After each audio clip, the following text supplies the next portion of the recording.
Morning edition of MBC News, and you are with me, Evelis Chingambi. Coming up this morning,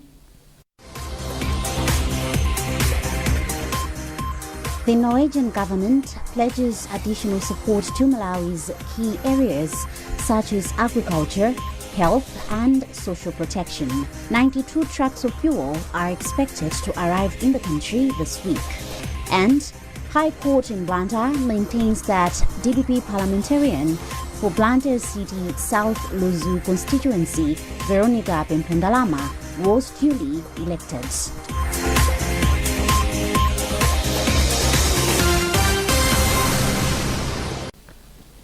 Thank you for joining us. Now the news in detail. The Norwegian government vows to continue uplifting Malawi in key areas such as agriculture, health and social protection. Norwegian ambassador to Malawi, Anne-Sophie Belland, met the pledge after holding bilateral talks with Vice President Justice Dr. Jane Ansah, retired, at Capitol Hill in Lilongwe. Belland also said they recognize the Malawi government's efforts to stabilize and ease pressure on foreign exchange, fuel, fertilizer and food. Nkhani Simtoe with the details.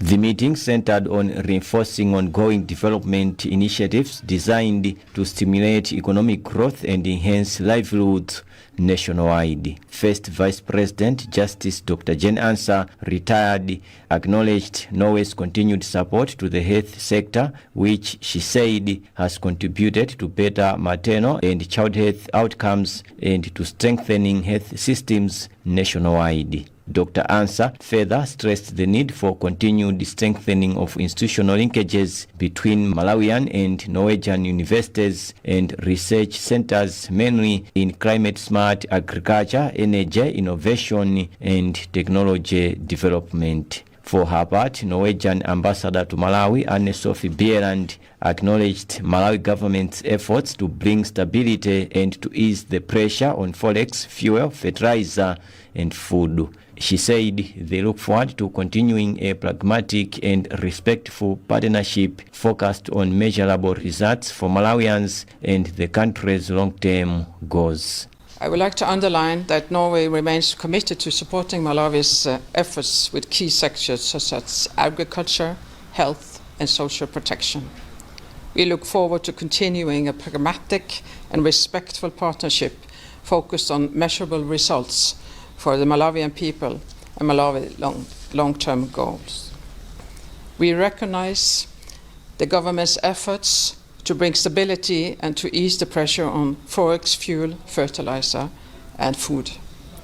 I understand there have been good meetings with IMF and with the World Bank, and Norway encourages continued engagement with international financial institutions and coordinated support for programs that can relieve pressure on households while safeguarding reforms. Later, the first Vice President held bilateral talks with the Indian High Commissioner to Malawi. Dr. Ansah highlighted India's contributions to Malawi's development through provision of concessional loans for projects such as sugarcane factory, water supply project, petroleum storage tanks, agricultural equipment, cotton ginners, drinking water supply projects for Blantyre Water Board and Southern Region Water Board, among other areas. She said the new administration prioritizes the promotion of the private sector to be the engine of economic growth and a source of fiscal revenue. She said the focus will be on 6 key industries, including agro-processing, textile,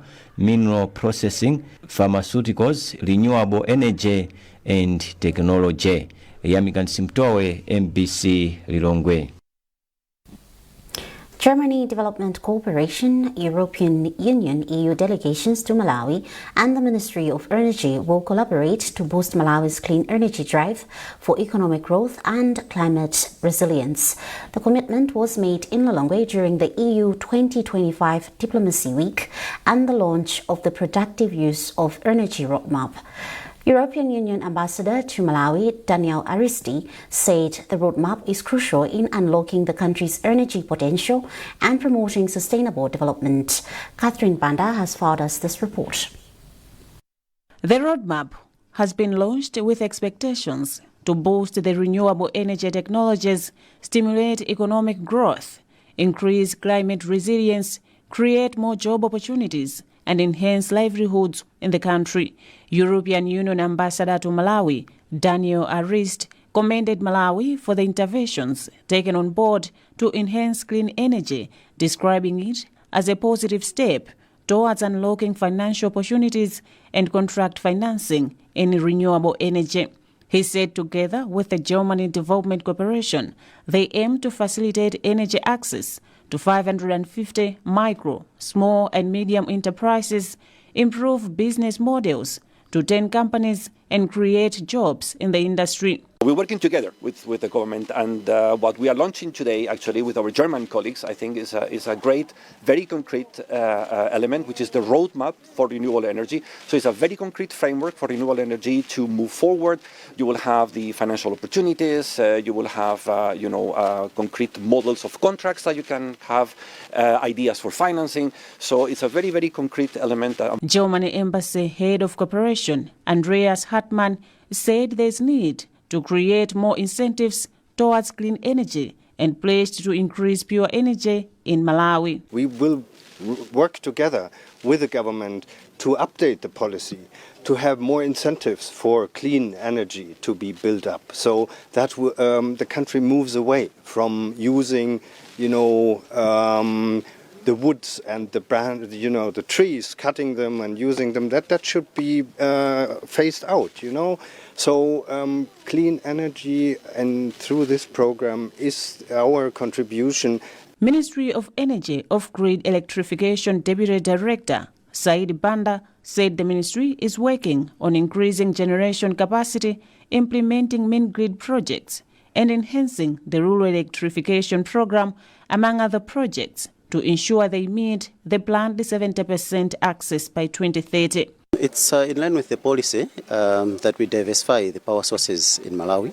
So currently we're using 80% power from the hydro, which is a renewable energy source, but we're also looking at investing in other technologies like wind, coal-fired power plants, the interconnection, and geothermal. The event also marked the 20 years global celebration of implementing the Energizing Development and EU Green Diplomacy Week 2025, commemorated under the theme Driving Malawi's Green Energy Transition Through Productive Use of Energy. Catherine Banda, MBC News, Lilongwe. Government has assured Malawians of a stable fuel supply with 92 trucks of fuel expected to arrive in the country this week. Minister of Natural Resources, Energy and Mining, Jean Matanga, made the disclosure when she presented a statement in Parliament on the state of electricity and fuel in the country. Matanga explained that the ongoing fuel shortage is due to limited foreign currency and recent unrest in Tanzania, which has disrupted fuel imports. She further said government is working closely with the Ministry of Finance and the Reserve Bank of Malawi to ensure availability of adequate foreign exchange for fuel importation. Our reporter, Chinsisi Moyo, reports from Parliament. As the country continues to grapple with fuel shortages and intermittent power supply, the Minister of Natural Resources, Energy and Mining, Jean Matanga, took to Parliament to outline the measures government is taking to address the challenges. Matanga revealed that 92 trucks of fuel are expected to arrive in the country by the end of this week, with 42 trucks expected by Tuesday. So I've seen lots of vehicles queuing up in our filling stations. I just want to assure them that that issue is going to be over come Friday, because as we speak today, we're expecting to receive about 45 trucks. And between today and Friday, there'll be a total of 92 trucks, and that is translating into 3,200 million liters. And of course, after that, we aim at maintaining the flow. We are working on making sure that there is no gap. There should be a steady flow of fuel. On electricity, Matanga said the government is implementing both short and long-term measures to stabilize power supply, including efforts to restore generation capacity at major power plants. You may wish to know that we lost about 31 megawatts in December 2024. So this is this is Unit 5 of Tedzani 3 power station. So since from 2024 December to date, there hasn't been any movement where maintenance of that equipment is concerned. This is just because there was no forex, and as Genco was not able to import the spare parts to repair the fault at Tedzani. But I'm happy to report that as we speak, we have now procured the spare parts, and these spare parts will be in this month end. And come December, this coming December 2025, we're going to fix Tedzani 3 power station. So you're looking at bringing back the 1 megawatts onto the grid. Despite the challenges, the minister assured the public through Parliament that the government is taking decisive steps to resolve the ongoing energy and fuel crisis. Jensisi Moyo, MBC News, Parliament Building, Lilongwe. Still in Parliament, the Ministry of Justice is reviewing 3 reports of the June 10, 2024 Tungwa accident, which claimed lives of 9 people, including former Vice President Dr. Saulos Chilima. The Minister, Charles Mahango, disclosed this to the House when responding to a concern from Anthony Masamba, Member of Parliament from Chinji North East constituency, who requested for compensation towards families of the victims. He further told the House that once reviews are complete, he will give guidance to the government on whether to proceed with fresh investigations. You'll recall when I last spoke here, I said I was told that there were 3 reports. I wasn't sure about the 3rd one. Now I can confirm to the nation that I've got 3 reports. The first report I have on my desk is the interim report from German investigators. The second report that I have is the report on the Commission of Inquiry. And the 3rd report that I have is the full report from the Germans, the final report. So those are the reports which I'm considering, I'm looking and I'm reviewing so that I can give my opinion to His Excellency the President, Professor Peter Mutharika. You may recall that I rose immediately. The member for Muchinji Northeast resumed his seat. I thought I should react in the House to his contribution, especially on the aspect of compensation. In my opinion, I believe and I thought that the issue of compensation is not part of the review that I'm doing, because my belief is that in such a circumstance of an accident, compensation is through other means, for example, through the insurance. I believe the aircraft was properly insured, comprehensively insured, including the aircraft itself and the passengers and the crew. Again, officers who were in that, including the brother who lost his life in that, Kapeni and other passengers, I believe that before you jump into any aircraft, you are supposed to have an insurance. Therefore, that insurance will take care of the compensation that it's talking about. However, I did mention in my reaction and the clarification that should I find any elements of criminality and bad governance or bad behavior in the reports that I'm reading, then I'm going to make necessary recommendation to the President. Councillor Peter Alex Banda of the Democratic Progressive Party DPP is the new mayor of Lilongwe City. Banda is ward councillor of the Chigoneka Tsiriza ward in the city. This follows elections held at the Lilongwe City Council chambers. Councillor Teresa Silo of Chilinde ward has also been elected as the new deputy mayor for the city. Smart Chalika reports. Lilongwe City now has a new leadership team following elections held at the City Council chambers on Tuesday. Councillor Peter Alex Banda of the Democratic Progressive Party, who represents Chigoneka Msiriza ward, was elected mayor after securing 17 votes out of 23, defeating Malawi Congress Party's councillor William Nguluwe, who received 6. Councillor Teresa Silo from Chilinde ward was also voted in as deputy mayor, collecting 14 votes against Councillor Shaibu Ruemba of Kakule Ward, who managed 9. Minister of State Alfred Kangata described the elections as free and fair, expressing satisfaction that the process was conducted smoothly. For the first time, having the mayor from DPP. All the parties will be having the mayor from my Congress party, and I think it's a plus for our government. It helps us to the proper access of the government. So I'm very, very happy for our government. Lilongwe City Council Chief Executive Officer MacLeod Kadamanja said with both the mayor and deputy mayor in place, the council is ready to discharge its duties effectively and accelerate the city's development. The function has been successfully undertaken, and we are happy that now as a council we are fully fledged in terms of operations. We had some challenges in making decisions that require the presence of the elected members of the council. So with today's council meeting, we are happy that now as a city we will be able to discharge our duties according to the law. In his acceptance speech, Mayor Peter Alex Banda pledged to work hand in hand with all councillors, regardless of their political affiliation. He emphasized unity and teamwork as key to ensuring the city's continued growth and better service delivery for residents. Smart Chaliga, MBC, Lilongwe. This is MBC News and you are with me, Evelis Chingambe. A reminder of our top stories.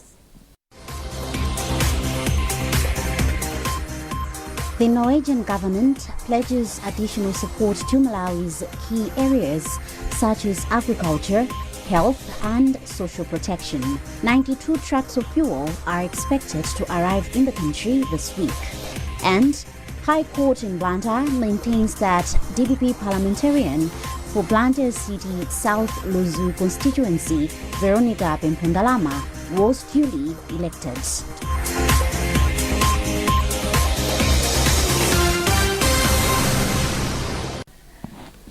Welcome back. The Senior Resident Magistrates Court in Lilongwe will give its bail ruling this morning in a case where 8 people are accused of unlawful wounding. The 8 are said to have hacked a woman with a panga knife during demonstrations organized by civil servants in March this year. Senior Resident Magistrate Blesius Kamanga arrived at the decision after hearing arguments against bail from an investigator paraded by the state and also arguments in support of the bail by defense lawyers. The magistrate said he needed time to go through the arguments before making a ruling on the matter. Later, our reporter Patrick Dambola caught up with one of the lawyers, George Jefferson Katsipatike, who had this to say. We have told the court that our clients have permanent places of abode within Lilongwe. They have their families, they have their businesses within the city, and they will not, jump bail if bail is granted to them. So the point that we have made before the court is that the court should consider granting them bail, because even the other courts, we have made 4 applications, and this is the 5th application for bail. So courts of the same jurisdiction have already granted the accused person's bail. So it would not make any point if this particular court denied bail to the accused persons. That's the main points that we made before the court. Still with the courts, the High Court in Blantyre has maintained that Democratic Progressive Party DPP parliamentarian for Blantyre City South Lunzu constituency, Veronica Pempondalama, was duly elected as declared by the Malawi Electoral Commission, MEC. Delivering his ruling on a petition by 2 parliamentary candidates, Rashid Kafar and Alex Jumala, Judge Alan Mohome said the 2 have failed to bring sufficient evidence for the court to nullify parliamentary poll and order fresh elections. Speaking in an interview with Embassy, lawyer Fondalama, Fred Chipembere, said the ruling means that the parliamentarian will now focus on development activities for the next 5 years. In summary, the court has dismissed the petition by Mr. Rashid Gafar and Mr. Shimala on the basis that all the allegations were not substantiated or supported by the evidence that was before the court. This means that Honorable Veronica Ndalama is a legitimate winner and representative of the people of South of Blantyre City, South Lonzo, and now she can freely represent her people. Petitioner's lawyer is Michael Goba Chibeta. What is next is for me now to meet my client, explain what has transpired, and then if there are new instructions, act on them. The World Bank has expressed satisfaction with the progress made by the Southern Region Press Club in constructing infrastructure for its poultry farming business, supported through a grant from the Agriculture Commercialization AGCOM program. Simeon Boyce with the details. During a visit to 17 miles in Blantyre, where the club is building chicken cars, the World Bank's senior agriculture specialist for Eastern and Southern Africa, Jelen Kabayeva, described the work completed within 2 months as exceptional and inspiring. The World Bank official assured SRPC of availability of more funds to help the club achieve its dream. The project is really doing well. I mean, it's quite impressive that you achieved so much already, looking at all infrastructure within 2 months. So really optimistic about your future. And as following our conversation, you already mentioned that you will start production by early December. So we be sure that we'll come back and, to see if that really happened. Everybody wants you to grow and everybody wants you to succeed. And that's why the conversation was about not to really reaping the benefits right away, but investing in and expanding your business. So, and as we see you growing strong and achieving everything, maybe even overachieving everything what you had planned, then the project is there for you to invest in value added, in processing, and maybe even growing and expanding into piggery, from broiler to piggery. Yeah.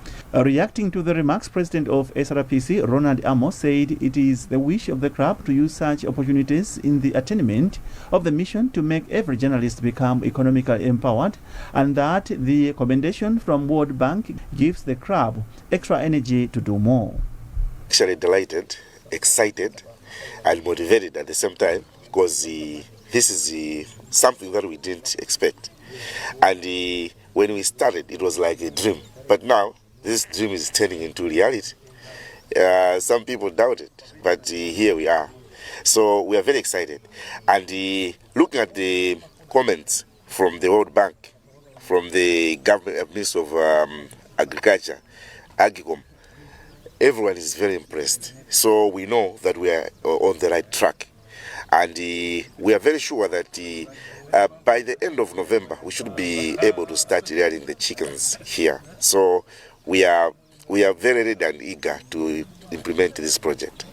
In the first phase of the project, SRPC has constructed 2 chicken cars, a storage house, toilets, and it has installed a solar-aided water supply system. SRPC plans to start layering broiler chickens by early December this year. Simeon Boyce, NBC News, Blantyre. Business operators at Sigwagwa Market in Mzuzu have commended Mzuzu City Council for maintaining the road to the market. Chairperson for Mataba section, Moffat Nyirenda, said the road has made timber transportation to the market easier. Daniel Nyirongo has filed us this report, being read by Chisomo Manda. For years, business operators at Zigwagwa Market in Mzuzu have been facing challenges to transport their commodities to and from the market, especially during rainy season. Chairperson for Mataba section, Moffat Nyirenda, said the road maintenance the council is undertaking has improved the timber trading at the market. This road was unpassable during rainy season, but for us, for business to be there, we need to transport the goods now and again. Transporting from Tanzania, even the people who are buying us, our customers going to Lilongwe, Blantyre, they use big vehicles. So without loads, then the business is not there. Adding on the same, Zigwagwa Market Secretary Philemon Mpande said the road is very important for the business sector and further called for construction of a tarmac road. This gravel road must be the phase 1. Phase 2, we really beg them that they have to bring tarmac here or slab road so that we can have a we can use it at we can have a long-lasting road. The council's representative, Ilona Dizimba, said the maintenance follows concerns raised by vendors over poor road conditions in the area. It's one project which the council has started in collaboration with the Mzuzu vendors, especially here at Mataba Market. They have been complaining time and again about this road and this drain because there are so many challenges that the vendors were facing. Zigwagwa Market is one of the largest markets in Malawi and serves as a hub for timber supply across the country. Moving on to sports, one of the Draughts star international master, Enoch Banda, has described the sport as beneficial to the athletes and stakeholders. Banda is one of the players who competed at the 2018 World Cup, says he has benefited a lot from drafts, which he also described as a simple sport to learn. He is one of the local players who have claimed more international medals in drafts. Banda speaks to Amin Musa.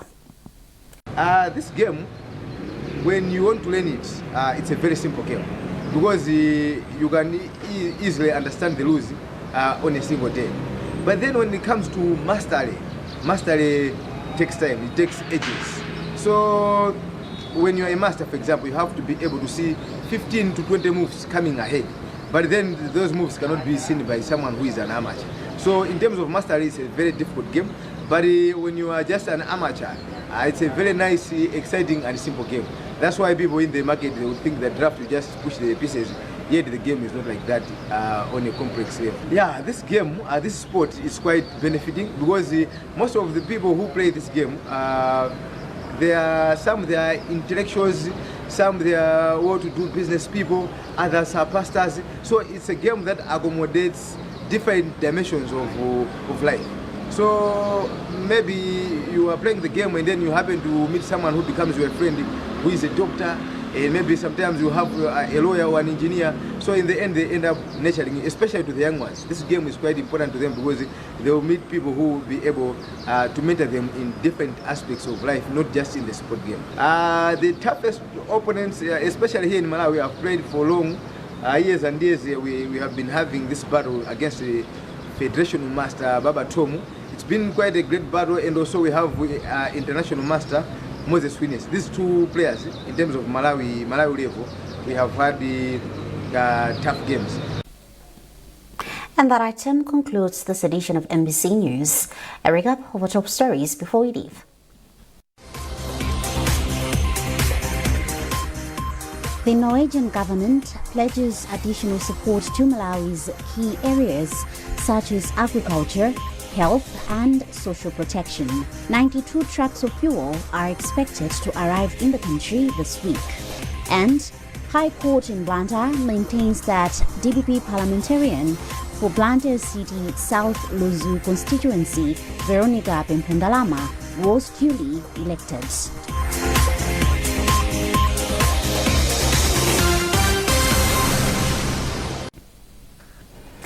For more updates, visit our social media platforms, including MBC Digital on Facebook. You have been with me, Evelis Jungambe. Thanks for watching and good morning. Good morning and welcome to today's weather update.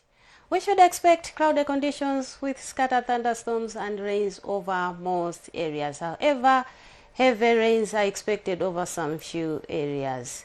Looking at the weather system, we are still experiencing unstable and moist easterly air mass from the Indian Ocean into our country.